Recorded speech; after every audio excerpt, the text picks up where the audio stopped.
لیکن فضائل میں علماء نے اس روایت کو نقل کیا ہے. اس روایت میں 10 چیزوں کا ذکر ہے. ترتیب سے میں ذکر کر دوں، زیادہ تشریح کی ضرورت نہیں پڑے گی، اس لیے کہ حدیث ہے. حضرت محمد الرسول اللہ صلی اللہ علیہ وسلم ارشاد فرماتے ہیں کہ جب رمضان کا پہلا دن ہوتا ہے تو اللہ تعالیٰ جنت کے سارے دروازوں کو کھول دیتے ہیں، اور رمضان المبارک مکمل ہونے تک اس کا ایک دروازہ بھی نہیں بند ہوتا. یہ پہلی فضیلت ہے. دوسری فضیلت اس حدیث میں یہ ہے کہ رمضان کی رات میں ایک نماز عام دنوں کے سے ہٹ کر کے، جسے ہم تراویح کہتے ہیں، حضرت رسول اللہ صلی اللہ علیہ وسلم نے اسے سنت قرار دیا ہے. کہتے ہیں جو آدمی رمضان کی راتوں میں نماز پڑھے گا، اس سے تراویح مراد ہے. کہتے ہیں اس کے ایک سجدے کے عوض میں اللہ تعالیٰ 1500 نیکیاں عطا فرماتے ہیں. ایک رکعت میں 2 سجدے ہوتے ہیں تو تقریباً 40 سجدے ہو گئے 20 رکعت میں. تو ایک سجدے کے عوض اللہ تعالیٰ 1500 نیکیاں اسے عطا فرماتے ہیں. یہ دوسری فضیلت ہے. اس روایت میں تیسری فضیلت یہ آئی ہے کہ جو آدمی روزہ رکھے گا، اللہ تعالیٰ جنت میں اسے ایک مکان عطا فرمائیں گے. اس مقام کے 60,000 دروازے ہوں گے. آپ نے دیکھا کبھی زندگی میں 60,000 دروازوں کا محل؟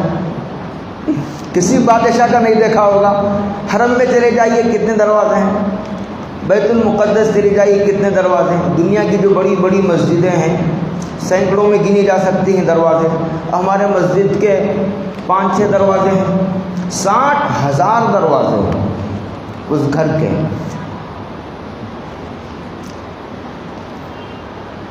ایک تو مکان عطا فرمائیں گے، وہ سرخ یاقوت کا ہوگا، اور اس مکان کے 60 دروازے ہوں گے. یہ چوتھی فضیلت.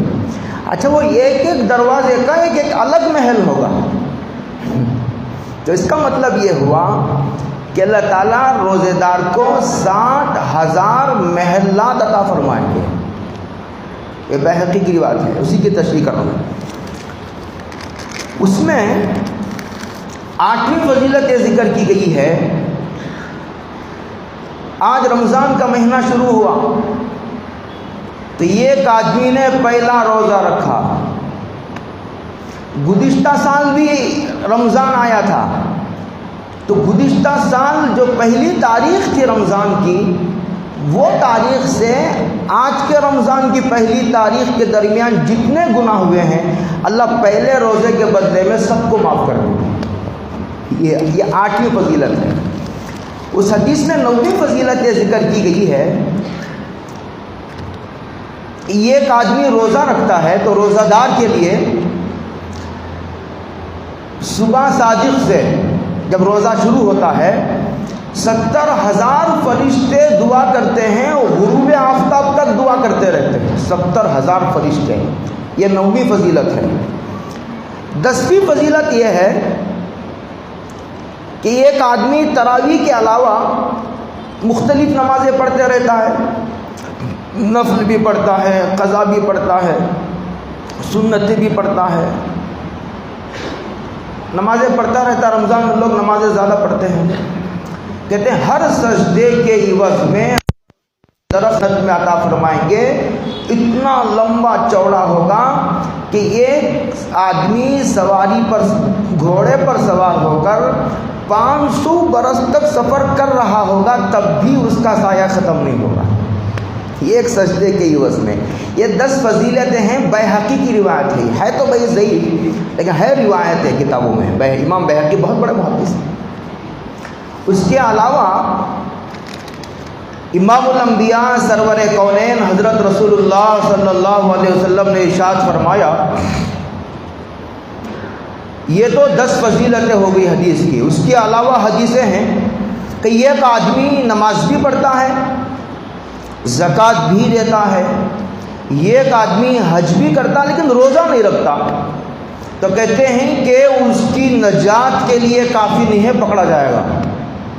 ایک روایت میں ہے کہ حضرت رسول اللہ صلی اللہ علیہ وسلم سو رہے تھے، حضور نے صحابہ کو اپنا خواب سنایا۔ ایسا ہوتا تھا کہ حضور کبھی کبھی فجر کی نماز کے بعد ایسا جیسا میں بیٹھا ہوں ادھر بیٹھ جاتے تھے آلتی پالتی مار کر کے، اور صحابہ سے پوچھتے کہ بھئی تم میں کسی نے کوئی خواب دیکھا ہو تو بتاؤ۔ کبھی کوئی صحابی خواب دیکھتے تو بتاتے، سرکار تعبیر ارشاد فرماتے۔ کبھی ایسا ہوتا کہ سرکار خود اپنا کوئی خواب ذکر فرماتے۔ تو حضور نے کہا ایک دن میں سو رہا تھا کہ 2 فرشتے آئے، اور میرے ایک فرشتہ یہ بازو کو، ایک فرشتہ یہ بازو کو پکڑ کر کے مجھے ایک بہت سخت اور دشوار گزار پہاڑی پر کے قریب لے جا کر کے انہوں نے کھڑا کر دیا اور کہا کہ چڑھیے اوپر۔ تو کہا کہ میں نہیں چڑھ سکتا، اتنا سخت اور اتنا مشکل گزار پہاڑ میں نہیں چڑھ سکتا۔ تو فرشتوں نے کہا کہ آپ گھبرائیے نہیں، ہم آپ کو آسان کر دیں گے۔ تو فرشتے لے کر سرکار کو پہاڑ کی چوٹی پر کھڑا کر دیا۔ جب پہاڑ کی چوٹی پر کھڑے ہو گئے تو وہاں سے کچھ لوگوں کے چیخنے کی، چلانے کی آوازیں آ رہی تھی۔ سرکار نے پوچھا فرشتوں سے، یہ کون ہے؟ خواب میں چل رہا ہے سب، یہ جہنمیوں کی آوازیں ہیں۔ حضور نے پوچھا یہ کون لوگ ہیں؟ اب ان لوگوں کی کیفیت یہ حدیث میں بیان کی گئی ہے کہ ان کو الٹا لٹکا دیا گیا ہے، اور ان کے یہ جو باچھے ہیں یہ چیر دیا گیا ہے، اور خون بہہ رہا ہے، چیخ رہے ہیں، چلا رہے ہیں۔ تو حضور نے پوچھا یہ کون لوگ ہیں؟ ان فرشتوں نے جواب دیا، سرکار یہ لوگ روزہ تو رکھتے تھے لیکن افطار سے پہلے وقت ہونے سے پہلے افطار کر لیتے تھے۔ روزہ نہ رکھنے والوں کی سزا نہیں، روزہ رکھ کر افطار کے وقت سے پہلے افطار کر لینے والوں کی سزا ہے، اور جو لوگ روزہ ہی نہیں رکھتے ان کا تو کوئی ارس ہی نہیں ہے۔ اللہ اکبر۔ اس کو فرمایا سرکار نے کہ ایک آدمی سب عمل کرنے کے بعد روزہ نہیں رکھتا تو اس کے نجات کے لیے کافی نہیں ہے۔ حضرت رسول اللہ صلی اللہ علیہ وسلم نے ایک حدیث میں ارشاد فرمایا، الصوم لی وانا اجزی بہ، فرمایا روزہ میرے لیے ہے، اس لیے کہ روزہ ایک ایسی عبادت ہے اگر کسی آدمی کو نہ بتایا جائے تو پتہ ہی نہیں چلتا کہ آدمی روزے سے ہے، اس لیے کہ نظر آنے والی کوئی عبادت نہیں ہے یہ، اس میں دکھاوا نہیں ہوتا۔ ایک آدمی نماز پڑھتا ہے تو نظر آتا ہے، زکوٰۃ دیتے ہوئے نظر آتا ہے، تلاوت کرتے ہوئے نظر آتا ہے۔ روزہ ایک خاموش عبادت ہے، نظر ہی نہیں آتی، نظر نہ آنے والی عبادت ہے، لیکن ہے بڑی عجیب عبادت۔ لہذا جس کے دل میں اللہ کی محبت و عظمت نہ ہو وہ روزہ رکھ ہی نہیں سکتا۔ اگر عظمت نہیں ہے رکھے گا تو عظمت پیدا ہو جائے گی، محبت پیدا ہو جائے گی، اس لیے کہ عظمت اور محبت والے اعمال کرنے سے اللہ کی عظمت و محبت پیدا ہوتی ہے۔ فرمایا روزہ میرے لیے ہے، وانا اجزی بہ، میری وجہ سے کھانا چھوڑ دیا، میری وجہ سے پینا چھوڑ دیا، میری وجہ سے بیوی سے دور ہو گیا۔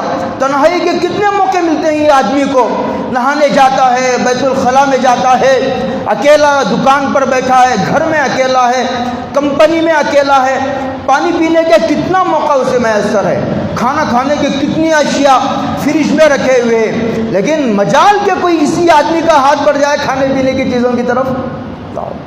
یہ اللہ کی عظمت و محبت کی وجہ سے آدمی تنہائی میں ہے لیکن جو اس کے باوجود وہ کھاتا نہیں پیتا نہیں۔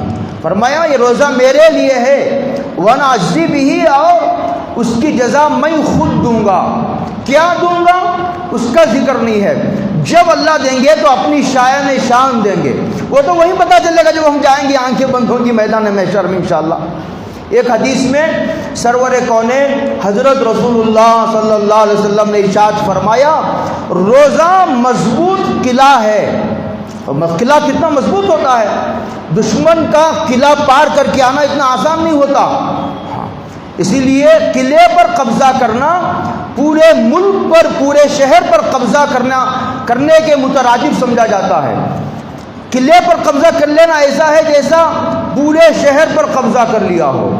تو گویا قلعہ جس طرح دشمنوں سے بچاتا ہے، اسی طرح روزہ آدمی کو گناہوں سے بچاتا ہے. یہ قلعہ ہی نہیں، یہ بڑا مضبوط قلعہ ہے گناہوں سے بچنے کا. اس لیے کہ روزہ رکھنے سے آدمی کے اندر ایک تقوی کی سی بات پیدا ہو جاتی ہے، تقوی کا نور پیدا ہوتا ہے، اور وہ نور آدمی کو اندر سے مجبور کرتا ہے نافرمانی سے بچنے پر. حدیث میں ہے کہ یہ ہر چیز کی ایک زکوٰۃ ہوتی ہے. بدن کی زکوٰۃ روزہ ہے. جس طرح مال کی زکوٰۃ نکالنے سے مال کا میل و کچیل دور ہو جاتا ہے، حضور نے فرمایا اسی طرح روزہ رکھنے سے آدمی بیماریوں سے دور ہو جاتا ہے، بدن کا میل کچیل نکل جاتا ہے. بعض ڈاکٹروں کی یہ تحقیق ہے کہ جو آدمی سال میں مہینے کے 3 دن کے جو حضور نے روزے فرمائے تھے، 13، 14، 15 کے، اور اسی طرح جمعرات و پیر کا روزہ، اگر کوئی اس کا اہتمام کرے گا تو کینسر کی بیماری سے بچ جائے گا. پہلے بھوکا رہنے کی وجہ سے بیماریاں آتی تھیں، آج جو بیماریاں آتی ہیں اس کا 90% سے زیادہ بیماریاں زیادہ کھانے کی وجہ سے آ رہی ہیں. تو روزہ اس کا بہترین علاج ہے، اس کو حضور نے فرمایا. ایک حدیث میں یہ بھی فرمایا روزہ رکھو صحت مند ہو جاؤ گے.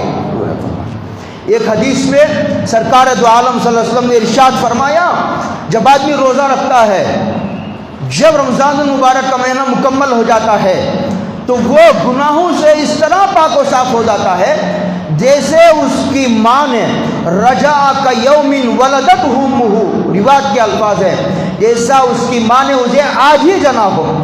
بالکل گناہوں سے پاک و صاف ہو جاتا ہے. ایک حدیث میں آتا ہے حضرت رسول اللہ صلی اللہ علیہ وسلم نے ارشاد فرمایا کہ روزہ قیامت کے دن اللہ سے سفارش کرے گا، اللہ کہ یہ اس نے تیری وجہ سے یہ بھوکا رہا، پیاسا رہا، یہ بیوی سے دور رہا، آج تجھ کو میری سفارش قبول کرنی پڑے گی. قرآن بھی سفارش کرے گا، روزہ بھی سفارش کرے گا.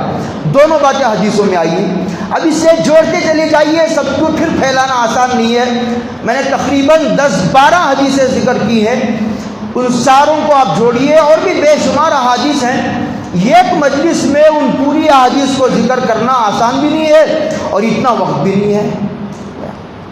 اب میں نے جو آیت پڑھی ہے ذرا اس کی ہلکی تشریح کرتا ہوں. قرآن مجید کی ایک آیت میں نے پڑھی ہے جو سورہ بقرہ کی آیت کریمہ دوسرے پارے میں ہے کہ یا ایھا الذین آمنوا، اے ایمان والو. اس لیے کہ روزہ رکھنے کے لیے کچھ شرائط ہیں. روزہ کے لیے سب سے بڑی شرط ہے کہ وہ مومن ہو. کافر پر روزہ فرض نہیں، بالغ ہو نابالغ پر روزہ فرض نہیں، عقل مند ہو پاگل پر روزہ فرض نہیں، اور اسی طرح مقیم ہو. مسافر پر روزہ نہ، مسافر کو روزہ نہ رکھنے کی اجازت ہے، رکھے گا تو ہو جائے گی، بڑی اچھی بات ہے.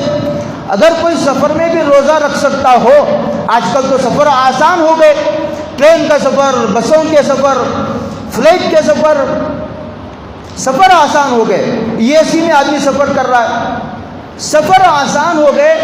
اس لیے اگر سفر میں کوئی روزہ رکھ سکتا ہو تو رکھنا چاہیے، لیکن اگر نہ رکھنا چاہے تو اجازت ہے، تو مقیم ہونا شرط ہے.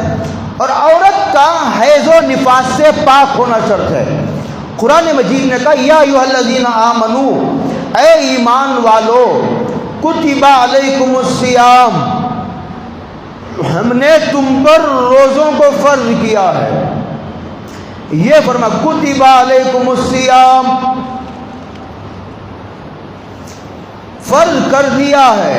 میں نے شب برات کا گزشتہ جمعہ میں نے بیان کیا اور کہا کہ جو اعمال شب برات کے تعلق سے احادیث میں آئی ہیں اس میں ایک عمل تو قیام ہے رات کا، اور ایک عمل یہ ہے کہ شب برات کے بعد آنے والے دن کا اگر کوئی آدمی روزہ رکھ سکتا ہو تو رکھے. زیادہ سے زیادہ مستحب ثابت ہوتا ہے. استحباب ثابت ہوتا ہے، سنت بھی نہیں۔ سنت کہنا بھی مشکل ہے، واجب کہنا تو، فرض کہنا تو بہت دور کی بات ہے۔ یہ کہا جب عاشورے کی فضیلت بیان کرتے ہیں، ہم کہتے ہیں بھائی عاشورے کا روزہ رکھو، یہ فضیلت ہے، ذی الحجہ کے روزے رکھو، یہ فضیلت ہے، پیر جمعرات کو روزہ رکھو، یہ فضیلت ہے، اور ہر مہینے کی 13، 14، 15 کو جن کو ایام 20 کے روزے کہتے ہیں روزے رکھو، ہم فضیلت کہتے ہیں۔ نہ رکھو تو کوئی گناہ نہیں، کوئی مواخذہ و پکڑ نہیں۔ لیکن جو قرآن کریم نے رمضان کے روزوں کا ذکر کرتے ہوئے یہ فرمایا کہ کتب علیکم الصیام، تم پر اب کوئی اختیار نہیں، رکھنے نہ رکھنے کا کوئی آپشن نہیں، تم پر روزے فرض کر دیے گئے ہیں۔ بڑی کمال شفقت و کمال مہربانی ہے اللہ کی کہ روزہ سال میں 1 مہینہ روزہ رکھنا یہ انسان کی روح کی ضرورت ہے، اور جس طرح اللہ نے بدن بنایا، روح بھی اللہ ہی نے بنایا ہے، بدن کے تقاضوں سے بھی وہ باخبر ہے، روح کو کن چیزوں کی ضرورت ہے اور کس کے بغیر کام نہیں چلتا، اسے بھی اللہ تعالیٰ ہی بہتر جانتے ہیں۔ سال میں 1 مہینہ روزہ رکھنا یہ روح کی ضرورت ہے، اس کے بغیر کام نہیں چلنے والا، اسے اللہ جانتے ہیں، اس لیے آپشن نہیں رکھا، رکھنے نہ رکھنے کا کوئی اختیار نہیں دیا، اور یہ کہا کہ تم پر ہم نے رمضان مبارک کے مہینے فرض کر دیے ہیں۔ اس کی مثال ایسی سمجھیے کہ ایک بچہ بیمار ہو گیا اور بچے کو دوائی کی ضرورت ہے، اور بچہ دوائی پینا نہیں چاہتا، تو ماں باپ کیا کرتے ہیں، اس کے ہاتھ پیر پکڑ کر کے زبردستی دوائی پلاتے ہیں، اس لیے کہ بچہ نفع نقصان سے بے خبر ہے، اسے نفع نقصان کا اندازہ نہیں کہ میں دوائی نہیں پیوں گا تو کیا نقصان ہوگا۔ یہ ربانی نظام ہے، یہ اللہ تعالیٰ کا، یہ آسمان سے نازل ہونے والا یہ خداوندی نظام ہے، تربیت کا نظام ہے اللہ کا۔ تو اللہ نے کہا ہم نے تم پر روزے فرض کر دیے، اور رکھنے پڑیں گے، زبردستی دوائی پلائی جا رہی ہے، اس لیے کہ زبردستی دوائی پینے سے بھی علاج ہو جاتا ہے۔ ایک بچہ دوائی نہیں پینا چاہتا، زبردستی دوائی دی جاتی ہے۔ بعض چھوٹے بچوں کو بعض نشے کی، نیند کی سرپ پلا کر کے دوائی دی جاتی ہے، اس لیے کہ بچے دوائی نہیں پینا چاہتے تو ان کو نیند کی سرپ پلا کر کے جب بچے سو جائیں گے تو ان کو انجیکشن دیا جائے گا، اس لیے کہ انجیکشن دینا ضروری ہے، اور بچہ پینا نہیں چاہتا۔ اس طرح کا یہ خطاب ہے، بس کمال مہربانی ہے اللہ کی، ضرورت کو کیسا اللہ تعالیٰ نے لاگو فرما دیا۔ کتب علیکم الصیام فرمایا، روزہ فرض کیا۔ روزہ کہتے ہیں عربی زبان میں 3 چیزوں سے رک جانے کو، یہ تو کھانے سے رک جانا، ہر وہ چیز جو غذا کے طور پر کھائی جاتی ہے، اور ہر وہ چیز جو دوا کے طور پر استعمال کی جاتی ہے اس سے بچ جانا، اور دوسرا ہر وہ چیز جو غذا اور دوا کے طور پر پی جاتی ہے، لکوڈ کہتے ہیں، اس سے بچ جانا۔ کھانا اور پینا 2 ہو گئے۔ اب بیوی سے دور ہو جانا، بیوی سے ملنا جمع کرنے سے رک جانا، ان 3 چیزوں سے رک جانے کا نام روزہ ہے۔ صبح صادق سے لے کر سورج غروب ہونے تک ان 3 چیزوں سے نیت کے ساتھ رک جا۔ ایک آدمی کی نیت ہی نہیں ہے روزہ کی، نیت ضروری ہے، نیت بغیر نیت کے ایک آدمی بھوکا ہے، بغیر سحری کے روزہ ہو جاتا ہے، بغیر سحری کے روزہ ہو جاتا ہے، لیکن بغیر نیت کے روزہ نہیں ہوتا۔ نیت دل کا عمل ہے کہ آدمی دل سے اس کی یہ نیت ہو کہ میں روزہ رکھوں گا اللہ کے لیے، اسی کو نیت کہتے ہیں۔ زبان سے کہنا کوئی ضروری نہیں، اور بعض مسجدوں میں باقاعدہ لاؤڈ اسپیکر سے جو نیت بول کر دی جاتی ہے، وہ کوئی سنت طریقہ نہیں، اور صحابہ کے زمانے میں اس کا رواج بھی نہیں تھا۔ اور دوسرا، بعض مسجدوں میں جو دعا بول کر دی جاتی ہے اس کے بعض الفاظ حدیثوں سے ثابت بھی نہیں۔ تو خیر، اور دوسرا مسئلہ میں کہہ رہا تھا، سحری ضروری نہیں ہے، نیت ضروری ہے، لیکن سحری کرنا یہ سنت ہے، اور حضور نے فرمایا سحری کیا کرو، اس میں برکت رکھی گئی ہے، اور فرمایا ہمارے اور اہل کتاب کے روزوں کے درمیان سحری کا فرق ہے، وہ بغیر سحری کے روزہ رکھتے ہیں، ہم سحری کے ساتھ روزہ رکھتے ہیں۔ تو سیام کہا، ایک حدیث میں حضرت رسول اللہ صلی اللہ علیہ وسلم نے ارشاد فرمایا کہ وہ آدمی من لم یدع قول الزور والعمل به فلیس للہ حاجۃ ان یدع طعامہ وشرابہ. فرمایا یہ ایک آدمی نے جو ہے روزہ رکھ کر بھی گناہ کر رہا ہے, روزہ رکھ کر کے جھوٹ بول رہا ہے, روزہ رکھ کر کے دھوکہ دے رہا ہے, یہ ایک آدمی اپنے اعضاء کا غلط استعمال کر رہا ہے. روزہ تو ہو جائے گا لیکن روزے کے جو اثرات ہیں وہ لنگڑا روزہ, لولا روزہ, اندھا, کانا, بیرا, اپاہج, بالکل بیمار لاغر ایسا روزہ رکھ رہا ہے. روزہ تو ہو جائے گا, ذمہ سے اتر جائے گا, لیکن روزے کے جو برکات ہیں, روزے کے جو ثمرات ہیں, روزے کا جو نتیجہ اس کی روح پر مرتب ہونا چاہیے تھا وہ نہیں مرتب ہوتا. کتب علیکم الصیام, آگے فرمایا ایک حوالہ دیا ماضی کا کہ یہ روزہ اس امت کی خصوصیات میں سے نہیں ہے.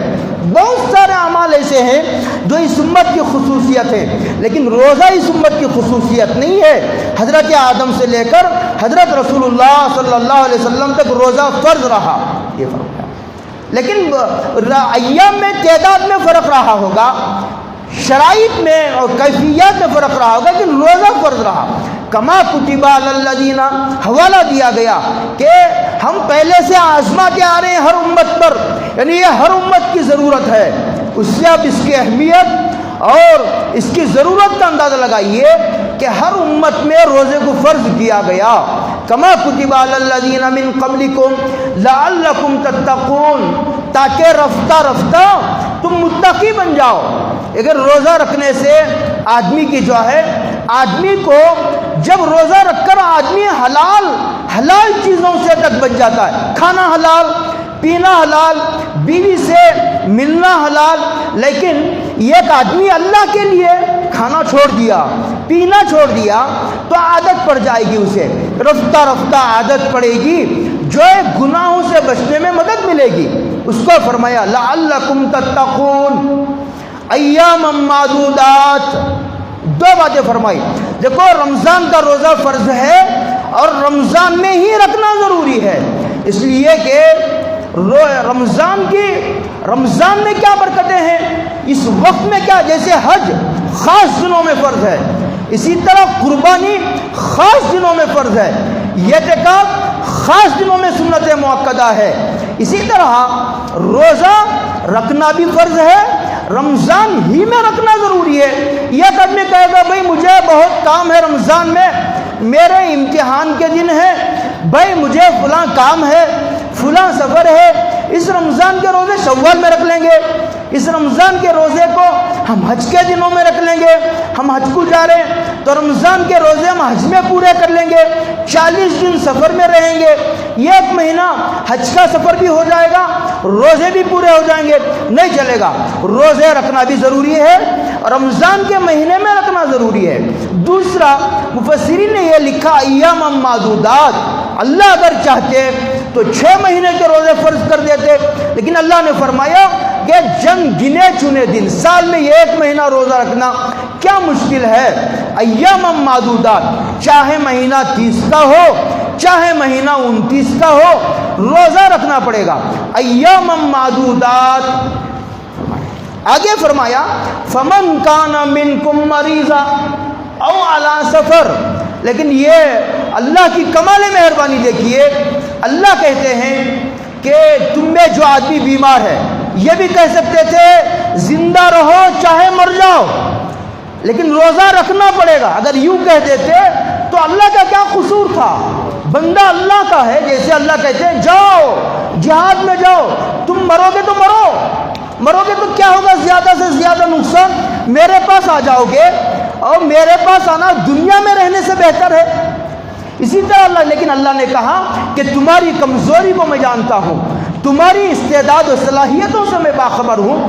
تم میں جو آدمی بیمار ہو, ایسی بیماری کہ روزہ رکھنے سے بڑھ سکتی ہو یا روزہ رکھنا مشکل ہو اور روزہ اس کے لیے نقصان دہ ثابت ہو سکتا ہو, ایسی بیماری ہو تو کہتے ہیں کہ روزہ چھوڑنے کی اجازت ہے. فمن کان منکم مریضا, اسی میں وہ عورت جو حاملہ ہو اور روزے کی وجہ سے حمل کو یا صاحب حمل کو، عورت کو اگر کوئی نقصان ہوتا ہو تو اسے روزہ چھوڑنے کی اجازت ہے۔ اسی طرح یہ دودھ پلانے والی ماں ہے، اگر اس کو کوئی تکلیف ہو تو روزہ چھوڑنے کی اجازت ہے۔ فمن کان منکم مریضا، اسے پھیلاتے چلے جائیے، جو بیماریاں ہیں ان کو روزہ چھوڑنے کی اجازت ہے۔